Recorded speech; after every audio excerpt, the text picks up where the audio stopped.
morning. It's Tuesday, May 13th. Thank you so much for joining us on this edition of WEX Wake Up. I'm Natasha Sweet. Harvard University President Alan Garber is working to rebuild the school's relationship with the Trump administration after federal funding was pulled. I think it was on October 8th when I went to Hillel and heard directly from Israeli students in particular about how they had felt that they were shunned and avoided on campus. And hearing from them firsthand was very deeply moving and troubling to me. Education Secretary Linda McMahon said Harvard would no longer be eligible for new research grants until it can demonstrate responsible management of anti-Semitism. Harvard has sued the administration, but Garber defended Harvard's lawsuit against the government's, quote, overreach into the constitutional freedoms of private universities. Garber said Harvard is expanding measures to combat anti-Semitism in a push to restore funding. He also said Harvard is investigating more ways to embrace a variety of viewpoints. The Department of Homeland Security is investigating California's cash assistance program for immigrants,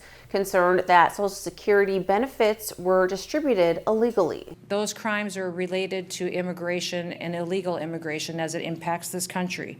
The Biden administration shuttered this office, and to look at the history of it, there was no reason to do so other than a complete disregard for the tragedy that these families have had to live with. Immigration and Customs Enforcement has served a subpoena requesting records from the Los Angeles County Department of Public Social Services dating back to January of 2021. The White House believes illegal immigrants may have received SSI payments against the law. The investigation follows an executive order by President Trump aimed at preventing illegal immigrants from receiving Social Security benefits. The Secretary accused, quote, radical left politicians in California of prioritizing illegal immigrants over our own citizens, including by giving illegal aliens access to cash benefits. House Republicans released their tax legislation, but two Trump-endorsed tax hikes on the wealthy were left out. The Democrats to vote against the one big, beautiful deal.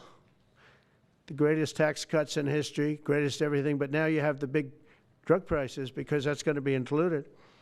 It makes that whole situation different from a scoring standpoint. The bill extends expiring provisions from the 2017 Tax Cuts and Jobs Act. A millionaire tax bracket and a tax hike on carried interest were not included. Trump said Democrats would accuse him of raising taxes despite promises to keep them low if he included the tax hikes. The House Ways and Means Committee is set to hold its markup of the legislation this afternoon. Well, thank you so much for joining us on this Tuesday morning. For more stories, be sure to head on over to our website and give us a follow on social media so you can stay in the know and all that's trending in politics.